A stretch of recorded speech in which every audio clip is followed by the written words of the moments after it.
मैं डॉक्टर नागेंद्र कुमार चंद्रवंशी, सहायक प्राध्यापक जैव तकनीकी अध्ययनशाला पंडित रविशंकर शुक्ल विश्वविद्यालय रायपुर, आज पर्यावरण अध्ययन, प्रदूषण, जलवायु परिवर्तन और सुरक्षा प्रबंधन कोर्स पर आप सभी विद्यार्थियों का मैं स्वागत करता हूं। हम पर्यावरण इस अध्ययन पाठ्यक्रम के शुरुआती सप्ताह में और पर्यावरण के आधारभूत तथ्यों के बारे में समझ रहे हैं। आज व्याख्यान के तीसरे अध्याय में हैं। आज के अध्याय में हम पारिस्थितिक तंत्र के कुछ मूलभूत तथ्यों को समझेंगे। उद्देश्य: पारिस्थितिक तंत्र के बारे में विस्तृत अध्ययन करेंगे, खाद्य श्रृंखला के बारे में जानकारी प्राप्त करेंगे, खाद्य जाल के बारे में अध्ययन करेंगे। परिचय: जैसा हम जानते हैं, पारिस्थितिक तंत्र जीवों तथा पर्यावरण के बीच एक अंतरंग अंत संबंध है। पर्यावरण के भिन्न कारक भी एक दूसरे के साथ अंत संबंध होते हैं, इसलिए जीव सदस्य समुदाय में रहते हैं तथा एक दूसरे को भी प्रभावित करते हैं। इसी के फलस्वरूप जीवों की प्रतिक्रियाएं पर्यावरण के अनुसार परिवर्तित होती रहती है। अतः पर्यावरणीय सजीवों में परिवर्तन एक गतिशील प्रक्रिया है। प्रत्येक जैविक समुदाय में एवं उसके चारों ओर व्याप्त पर्यावरण में आपस में इस प्रकार के आंतरिक क्रियाएं चलती रहती है, जिसके फलस्वरूप इसमें एक पोषण कड़ी, जैविक विविधता, निश्चित पोषण का स्तर, जैविक तथा अजैविक घटकों के मध्य विभिन्न पदार्थों का चक्रीय विनिमय होते रहता है।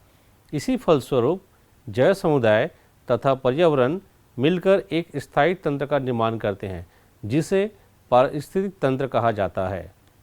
सर्वप्रथम A.G. टेंसले ने इकोसिस्टम शब्द का प्रयोग किया था। इसके अनुसार इको का पर्याय पर्यावरण से है तथा सिस्टम का अभिप्राय अन्योन्य क्रियाओं से है। टेस्ले के अनुसार पारिस्थितिक तंत्र प्रकृति की रचना एवं उसके कार्य का प्रतीक है। इकोलॉजी शब्द रेटर ने दिया, जिन्हें इकोलॉजी का जनक या फादर ऑफ इकोलॉजी कहा जाता है। कुछ लोगों के अनुसार इस शब्द का प्रयोग थोरो ने भी किया था। कार्ल मावियस ने इकोसिस्टम को बायोकोसिनेसिस कहा था तथा थिनमैन ने जैवतंत्र या बायोसिस्टम भी कहा था। इस कड़ी में सुखाचो महान वैज्ञानिक ने इकोसिस्टम को बायोकोसिनेसिस कहा। इस प्रकार इकोलॉजी शब्द की सर्वप्रथम व्याख्या ई हेस्केल ने की थी। अतः समुदाय के जीवों की रचना, कार्य तथा उनके वातावरण के मध्य पाए जाने वाले पारिस्थितिक संबंध को पारिस्थितिक तंत्र कहा जाता है। पृथ्वी स्वयं में विशाल पारिस्थितिक तंत्र है, जिसमें पाए जाने वाले अजैविक तथा जैविक घटक आपस में क्रिया कर इसमें संरचनात्मक तथा कार्यात्मक परिवर्तन करते हैं। सागरीय पारिस्थितिक तंत्र सबसे अधिक स्थायी होती है। पारिस्थितिक तंत्र का वर्गीकरण: अभी हम लोग पारिस्थितिक तंत्र के वर्गीकरण के बारे में समझेंगे।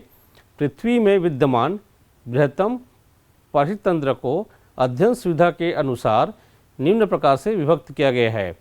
जैसा हम जानते हैं, प्राकृतिक पारिस्थितिक तंत्र, कृत्रिम पारिस्थितिक तंत्र। प्राकृतिक पारिस्थितिक तंत्र में स्थलीय वन, घास स्थल, मरुस्थल, जली आलवन जल, बहता हुआ जल जैसे नदी, झरना एवं नाले शामिल है।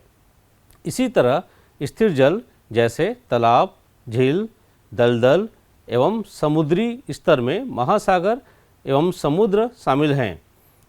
कृत्रिम पारिस्थितिक तंत्र मनुष्य के द्वारा निर्मित शास्य भूमि जैसे उद्यान, अंतरिक्ष पारिस्थितिक तंत्र शामिल किए गए हैं। मानव निर्मित कुछ पारिस्थितिक तंत्र में जैसे स्थलीय, जली, वन घास के मैदान, मरुस्थल, समुद्री क्षेत्र, स्वच्छ जलीय क्षेत्र। स्थायी उदाहरण जैसे पोखर, गड्ढे, तालाब, वाहित जल, उदाहरण नदी, झरना आदि शामिल है। पारिस्थितिक तंत्र की संरचना: पारिस्थितिक तंत्र की संरचना के लिए ओडम के अनुसार 6 घटक है। जैसे प्रथम अकार्बनिक पदार्थ, द्वितीयक कार्बनिक पदार्थ, तृतीयक जलवायु, चतुर्थक उत्पादक, पंचम गुरु या बृहत्तम उपभोक्ता एवं षष्ठम सूक्ष्म उपभोक्ता। इसमें क्रमांक: प्रथम अकार्बनिक पदार्थ, कार्बनिक पदार्थ, जलवायु, वाले अजीवीय तथा गुरु या बृहत्तम उपभोक्ता एवं सूक्ष्म उपभोक्ता ये जीवी घटक होते हैं। परंतु पारिस्थितिक तंत्र के मुख्य दो महत्वपूर्ण घटक होते हैं। इनके कार्यों के आधार पर इन्हें विभक्त किया गया है, जैसे जैविक घटक तथा अजैविक घटक। जैविक घटक पारिस्थितिक तंत्र में जीवी घटक का प्रथम स्थान होता है। इस तंत्र में विभिन्न प्रकार के प्राणियों एवं पादपों का समष्टि के समुदाय होते हैं। ये सभी आपस में किसी न किसी प्रकार से संबंधित होते हैं। भोजन प्राप्त करने के विभिन्न प्रकारों के आधार पर इन्हें दो मुख्य भागों में बांटा गया है। जैविक घटक के निम्नलिखित तीन आवश्यक घटक होते हैं, जो निम्न अनुसार है: उत्पादक, उपभोक्ता, अपघटक।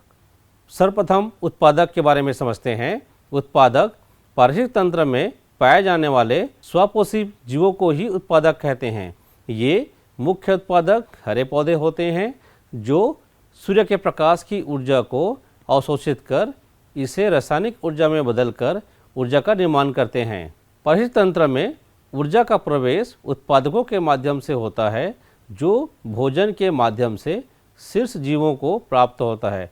इसलिए सबसे ज़्यादा ऊर्जा का उत्पादकों में ही सुरक्षित होती है।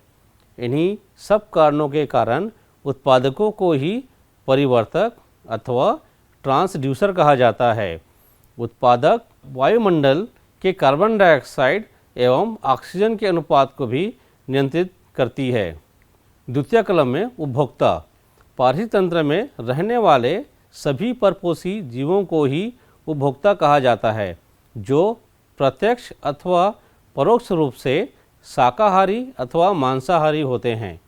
पौधों के बिना पारिस्थितिक तंत्र के किसी भी समुदाय का अस्तित्व संभव नहीं हो सकता, परंतु जंतुओं के बिना समुदाय अपना अस्तित्व बनाए रखा जा सकता है। इसीलिए उपभोक्ता विभिन्न प्रकार के होते हैं। प्राथमिक उपभोक्ता, इन्हें प्राइमरी कंज्यूमर भी कहा जाता है। प्राथमिक उपभोक्ता की श्रेणी में वे जीव आते हैं जो अपना भोजन सीधे पौधों से ग्रहण करते हैं, इसलिए इसे प्राथमिक उपभोक्ता कहते हैं। प्राथमिक उपभोक्ता को द्वितीयक उत्पादक भी कहते हैं, क्योंकि ये पौधों से प्राप्त भोजन का पाचन करके अपनी कोशिकाओं में जटिल पदार्थों का निर्माण करते हैं। द्वितीयक उपभोक्ता सेकेंडरी कंज्यूमर, विभिन्न प्रकार के ऐसे जीव जो प्राथमिक उपभोक्ता का शिकार करते हैं एवं उनसे भोजन प्राप्त करते हैं, उन्हें द्वितीयक उपभोक्ता कहलाते हैं। समुदाय में कई प्रकार के जीव होते हैं जो मरे हुए जंतुओं को खाते हैं, इन्हें अपमर्जक जीव कहते हैं। उदाहरण: कुत्ता, बिल्ली, सांप, व्हेल, कौवा और मेढक इत्यादि। कीटाहारी पौधों को द्वितीयक उपभोक्ता तथा उत्पादक दोनों भी माना जाता है। द्वितीयक उपभोक्ता को मुख्यतः प्राथमिक मांसाहारी भी कहते हैं। जैविक घटक के तृतीय क्रम में तृतीयक उपभोक्ता का महत्वपूर्ण स्थान है। जंतु जो अन्य जीवों को मारकर खा जाते हैं, किंतु प्रकृति में अन्य कोई जंतु इसको मारकर नहीं खाते, इसी को तृतीयक उपभोक्ता कहते हैं। चूँकि इसे शीर्षस्थ उपभोक्ता भी कहते हैं। उदाहरण: चील, मोर, बाज, चीता, मनुष्य एवं शेर इत्यादि, ये सभी तृतीयक उपभोक्ता के उदाहरण हैं। जैविक घटक के तृतीय क्रम में अपघटक का महत्वपूर्ण स्थान है। अपघटक की श्रेणी में वे सभी जीव आते हैं जो मृत जीवों के शरीर का अपघटन कर पुनः उसे धरती या मिट्टी में लौटाने का कार्य करते हैं। अपघटक जीव खनिज पदार्थों के पुनः चक्रण में सहायता करते हैं, जैसे जीवाणु तथा कवक इत्यादि। पारिस्थितिक तंत्र में अपघटक मृत पादपों एवं जंतुओं का अपघटन करते हैं, इसीलिए गिद्ध भी अपघटक का सर्वोत्तम उदाहरण है, क्योंकि ये किसी भी जंतुओं को मारकर नहीं खाता, परंतु मरे हुए जंतुओं को ही खाता है। इसलिए ये प्रकृति के अपघटक के सर्वोत्तम उदाहरणों में से एक है। अभी हम खाद्य श्रृंखला को समझते हैं। खाद्य श्रृंखला पारिस्थितिक तंत्र में भोजन एवं ऊर्जा का प्रवाह खाद्य श्रृंखला कहलाता है। जो जीव खाद्य श्रृंखला से जुड़े होते हैं उन्हें पोषण स्तर कहते हैं। इन्हें ट्रॉपिक लेवल भी कहा जाता है। पारिस्थितिक तंत्र में मुख्य रूप से 4 पोषक स्तर पाए जाते हैं, इसलिए ऊर्जा का प्रवाह के साथ साथ ऊर्जा में हमेशा कमी आती है। पोषण स्तर के प्रथम या T1 या उत्पादक कहते हैं।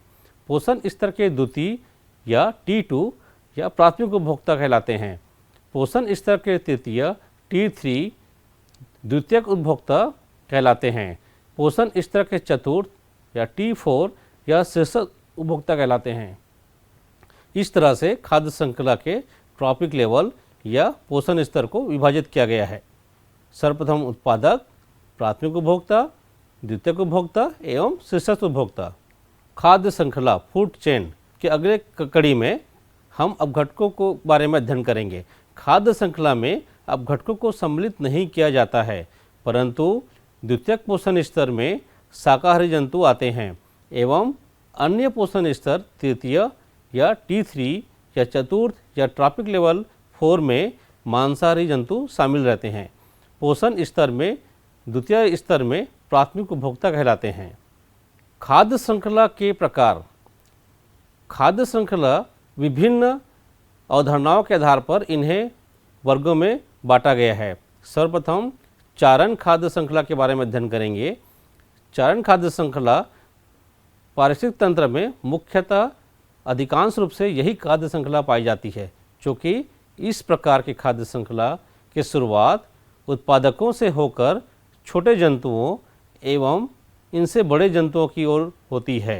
उदाहरण जलीय पारिस्थितिक तंत्र, जैसे हमने अभी अध्ययन किया विभिन्न ट्रॉपिक लेवल या पोषण स्तर के बारे में, आप समझ रहे होंगे कि उत्पादक या पादप प्लवक ये ट्रॉपिक लेवल का सर्वप्रथम कड़ी है। इसके बाद जंतु प्लवक ये प्राथमिक उपभोक्ता में शामिल होते हैं, छोटी मछली द्वितीय उपभोक्ता में शामिल होते हैं एवं अंतिम कड़ी में शीर्षस्थ उपभोक्ता जैसे बड़ी मछली T4। इसी कारण चारण खाद्य श्रृंखला को परभक्षी खाद्य श्रृंखला भी कहा जाता है। घास स्थल का पारिस्थितिक तंत्र। उत्पादक घास ट्रॉपिक लेवल 1 या पोषण स्तर का 1। इसके बाद प्राथमिक उपभोक्ता जैसे खरगोश ट्रॉपिक लेवल 2, द्वितीयक उपभोक्ता ट्रॉपिक लेवल 3 जैसे लोमड़ी, शीर्षस्थ उपभोक्ता जैसे ट्रॉपिक लेवल 4। इसीलिए इसे परभक्षी खाद्य श्रृंखला भी कहा जाता है। खाद्य श्रृंखला के अगले चरण में हम परजीवी खाद्य श्रृंखला के बारे में अध्ययन करेंगे। जैसे परजीवी खाद्य श्रृंखला भी चारण आहार श्रृंखला की तरह है और उत्पादकों से प्रारंभ होकर बड़े जंतुओं से छोटे जंतुओं की ओर जाती है। चारण खाद्य श्रृंखला और परजीवी खाद्य श्रृंखला दोनों ही उत्पादकों से प्रारंभ होती है एवं पूर्णतः प्रकाश पर निर्भर रहती है। जैसे वृक्ष का पारिस्थितिक तंत्र। पेड़ उत्पादक पोषण स्तर का प्रथम चरण, पक्षी पोषण स्तर का द्वितीय चरण प्राथमिक उपभोक्ता है एवं परजीवी पोषण स्तर का तृतीय चरण ये द्वितीय उपभोक्ता है। अपरदी खाद्य श्रृंखला, नाम से ही तात्पर्य जाहिर हो रहा है। अपरदी खाद्य श्रृंखला मृत जीवों के कार्बनिक पदार्थों से अपघटन से शुरू होती है। इसी कारण इसे मृतोपजीवी खाद्य श्रृंखला भी कहा जाता है। इसमें खाद्य श्रृंखला में उत्पादक सम्मिलित नहीं होते तथा प्राथमिक उपभोक्ता के रूप में कवक एवं जीवाणु शामिल होते हैं। जैसे मृत जैविक पदार्थ का अपघटन हमेशा जीवाणु के द्वारा किया जाता है, इसलिए इन्हें अपरदी खाद्य श्रृंखला का सर्वोत्तम उदाहरण मानते हैं। अपरदी खाद्य श्रृंखला में अपघटकों की संख्या असीमित होती है। इसी कारण ऊर्जा का स्थानांतरण का असर काफ़ी अधिक रहता है और ये अपरदी खाद्य श्रृंखला प्रकाश पर निर्भर नहीं होती। खाद्य जाल।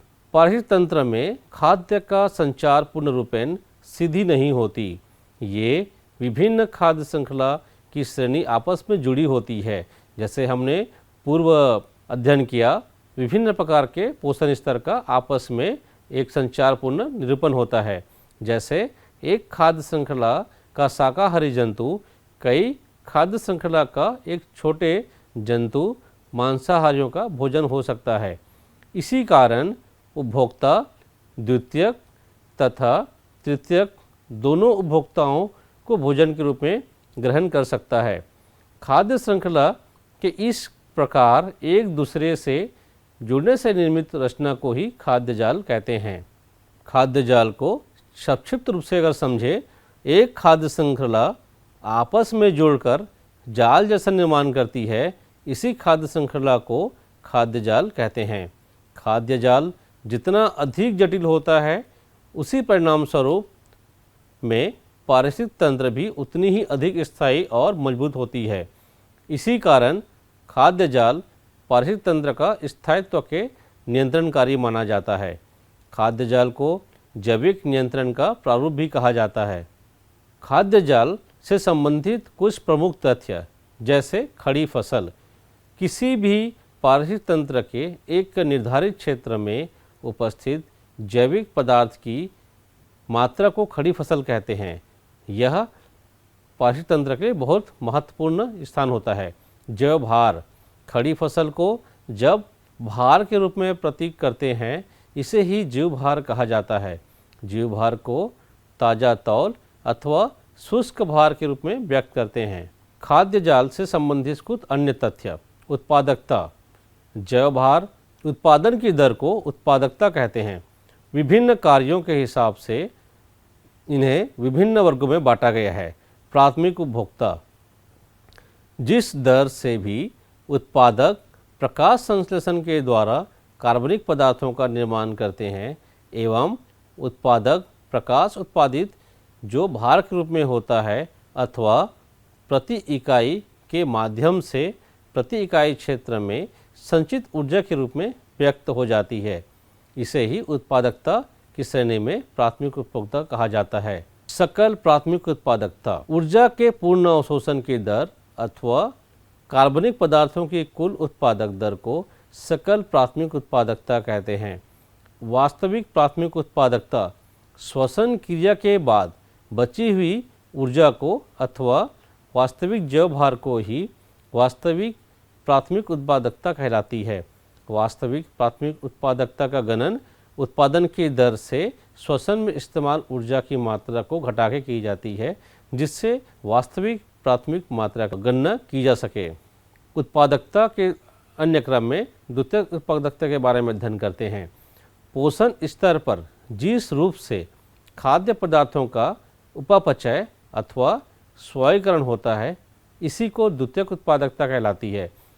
आप मृदी खाद्य जल को एग्जाम्पल देख रहे हैं। यहाँ पे मृदी खाद्य जल में विभिन्न प्रकार के फूड खाद्य जल को दर्शित किया गया है, जैसे घास सूर्य के प्रकाश की उपस्थिति में भोजन ग्रहण करते हैं, उसके बाद प्राइमरी उपभोक्ता ग्रहण करते हैं। इस क्रम में छोटे जो कीड़े होते हैं प्राथमिक उत्पादकता के रूप में ग्रहण करने के बाद जो बड़े जीव वो ग्रहण करते हैं, और इस क्रम में प्राथमिक के बाद द्वितीयक, द्वितीय के बाद तृतीयक और अपमर्जक के द्वारा यह चक्र पूर्णरूपेण चलते रहता है। ये मृदी खाद्य जल द्वितीयक उत्पादकता का सर्वोत्तम उदाहरण है। पारिस्थितिक पिरामिड, जब पारिस्थितिक तंत्र के प्राथमिक उत्पादक एवं इनके विभिन्न श्रेणी के उपभोक्ताओं को जब संख्या तथा संचित ऊर्जा के माध्यम से संबंधों का प्रतीकात्मक चित्रण करते हैं, तब इसे पारिस्थितिक पिरामिड कहा जाता है। पारिस्थितिकी पिरामिड को सर्वप्रथम चार्ल्स एल्टन ने बनवाया था। पिरामिड के आकार के कारण इन्हें 3 प्रकार की वर्गों में वितरित किया गया है। सर्वप्रथम हम संख्या के पिरामिड का अध्ययन करेंगे। पिरामिडों में विभिन्न पोषक स्तरों से सजीव सदस्यों की संख्या को दर्शाती है। ये संख्या के पिरामिड हमेशा सीधे होते हैं, क्योंकि उत्पादों की संख्या अधिक होती है, जैसे घास का मैदान एवं जल इकोसिस्टम, जल का पारिस्थितिक तंत्र में उत्पादन हमेशा सर्वाधिक होता है। आप यहाँ पे देख पा रहे हैं जलीय पारिस्थितिक तंत्र का संख्या का पिरामिड का उदाहरण। सबसे पहला प्राथमिक स्तर में देखिए T1 उत्पादक, घास का मैदान की संख्या के पिरामिड के आधार पर सबसे ज़्यादा होता है, इसलिए निम्नतम स्तर में है। इसके बाद ट्रॉपिक लेवल या पोषण स्तर 2 में देखिए, फिर पोषण लेवल 3 एंड पोषण लेवल 4। तो हमेशा घास का मैदान एवं जल इकोसिस्टम ये सीधे होते हैं क्योंकि उत्पादकों की संख्या सर्वाधिक होती है।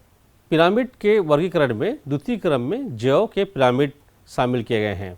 जैव के पिरामिड का नाम से तात्पर्य है प्रत्येक पोषण स्तर के जैव भार को दर्शाया जाता है। ये भी संख्या के पिरामिड के अनुसार सीधे होते हैं, परंतु जलीय जैव तंत्र जैव भार पिरामिड उल्टा होता है। ये सामान्यतः सीधे होते हैं। घास के मैदान का पारिस्थितिक पिरामिड तंत्र आप देख पा रहे हैं, घास की संख्या के हिसाब से या जैव भार के हिसाब से हमेशा सर्वाधिक होता है। तो सर्वोत्तम ये सीधा होगा। घास का मैदान प्राथमिक उत्पादक, देन खरगोश प्राथमिक उपभोक्ता, लोमड़ी द्वितीयक उपभोक्ता एंड शेर तृतीयक उपभोक्ता आप यहाँ पे देख पा रहे हैं। पिरामिड के वर्गीकरण के अगले क्रम में ऊर्जा के पिरामिड, यह सदैव ही सीधे होते हैं क्योंकि ऊर्जा का प्रवाह चक्र नहीं होता है तथा प्रभाव के दौरान ऊर्जा में गिरावट आती है। लिंडमैन महान वैज्ञानिक के अनुसार 10% नियम के अनुसार प्रत्येक प्राप्त ऊर्जा के 90% भाग को प्रत्येक जीव अपने उप प्रक्रियाओं या उप प्रक्रियाओं में खर्च कर देता है। केवल बची प्रतिशत ऊर्जा या जो इस्तेमाल में नहीं की गई ऊर्जा ही अगले स्तर को संचित की जाती है, यानी प्राथमिक से द्वितीयक, द्वितीयक से तृतीयक में संचित होती है। अतः प्रत्येक स्तर में ऊर्जा 90% की कमी आती रहती है। इसीलिए तंत्र में उपभोक्ता जैसे आदि सबसे कमज़ोर होते हैं, प्राथमिक उपभोक्ता, उसके बाद द्वितीयक उपभोक्ता, तृतीयक उपभोक्ता। तो ऊर्जा का संचलन हमेशा 90% की कमी आती रहती है। सारांश, प्रस्तुत अध्याय में हमने पारिस्थितिक तंत्र में पाए जाने वाले स्वपोषी जीवों को ही उत्पादक कहते हैं। जैसा हम जानते हैं, उत्पादक की श्रेणी में वो जीव आते हैं जो सूर्य के प्रकाश के माध्यम से अपना भोजन स्वयं निर्माण करते हैं, और पारिस्थितिक तंत्र में उत्पादक का महत्वपूर्ण स्थान होता है। उत्पादक के आधार पर हमारे अन्य उपभोक्ता उनसे जुड़े होते हैं। पारिस्थितिक तंत्र में ऊर्जा का प्रवेश उत्पादकों के माध्यम से होता है, जो भोजन के माध्यम से शीर्ष जीवों को प्राप्त होता है। शीर्ष जीवों का तात्पर्य यहाँ पे खाद्य जाल या खाद्य श्रृंखला में अग्रतम स्तर पे है, जैसे प्राथमिक उपभोक्ता, द्वितीयक उपभोक्ता एवं तृतीयक उपभोक्ता पे। पारिस्थितिक तंत्र की कोई निश्चित सीमा नहीं होती, जैसे विभिन्न प्रकार के तंत्र जैव या अजैव घटक इसमें शामिल होकर पारिस्थितिक तंत्र का निर्माण करते हैं। इसीलिए इसमें सीमा का निर्धारण करना सामान्यतः संभव नहीं होता। पारिस्थितिक तंत्र के दो मुख्य आधारभूत कार्य होते हैं। प्रथम, ऊर्जा उत्पादन, ऊर्जा का उत्पादन, जो सामान्यतः प्रथम चरण में स्वपोषी जीवों के द्वारा सूर्य के प्रकाश की उपस्थिति में की जाती है। वह चक्री खाद्य श्रृंखला का निर्माण, जिससे ऊर्जा का प्रवाह पर गति दोनों पर आधारित है। तो इसके दो महत्वपूर्ण आधारभूत तथ्य जैसे हमने समझा, प्रथम ऊर्जा का उत्पादन एवं द्वितीय चक्री खाद्य श्रृंखला का निर्माण, जिससे ऊर्जा का प्रवाह हमेशा निम्नतर स्तर पर होता रहे या ट्रॉपिक लेवल के विभिन्न प्रथम, द्वितीयक, तृतीयक लेवल से अन्य अपमर्जक लेवल तक होता रहे। प्रस्तुत अध्याय को विभिन्न संदर्भ पुस्तकों के माध्यम से तैयार किया गया है, जैसे NCERT बायोलॉजी 11वीं एवं 12वीं की पुस्तकों के द्वारा शामिल किया गया है। महत्वपूर्ण पुस्तकों के अध्ययन की श्रेणी में fundamental of ecology PD Sharma एवं फंडामेंटल ऑफ इकोलॉजी ओडम की बुक को यहाँ पे संदर्भित पुस्तक की तरह शामिल किया गया है। अगले अध्याय में हम पारिस्थितिक तंत्र के विभिन्न प्रकार के बारे में अध्ययन करेंगे, जैसे खनिज चक्र, कार्बन चक्र, ऑक्सीजन चक्र, नाइट्रोजन चक्र, फास्फोरस चक्र, सल्फर चक्र, परितंत्र के विभिन्न प्रकार के अंतर्गत भोजन चक्र के बारे में विस्तृत अध्ययन करेंगे एवं विभिन्न गैसीय चक्र के बारे में जानकारी प्राप्त करेंगे। औषधि चक्र के बारे में भी विस्तृत अध्ययन करेंगे। मुझे ऐसा लगता है कि हमने पूर्व अध्याय में पूर्व जो परितंत्र के विभिन्न आयामों को बहुत अच्छे से हमें एक तथ्यात्मक जानकारी प्राप्त किए हैं, जो आने वाले अगले अध्याय के लिए एक कड़ी का माध्यम रहेगा और हम उनको समझ पाएंगे। प्रिय विद्यार्थियों, आज हमने महत्वपूर्ण अध्यायों के बारे में समझा है, जाना है। मैं चाहूँगा इसको अनुसरण करें। परितंत्र के विभिन्न आयामों को समझने के साथ साथ हमें अपने प्रयोगात्मक लाइफ में भी, जीवन में भी इनका इस्तेमाल करना होगा, समझना होगा और समझ के साथ साथ हमें इस कोर्स का भी उचित अध्ययन करने के साथ अपने ज्ञानवर्धन करना चाहिए। आपने ज्ञानवर्धन के लिए हमारे कोर्स का चुनाव किया, इसके लिए मैं आपका सदा आभारी रहूँगा। धन्यवाद।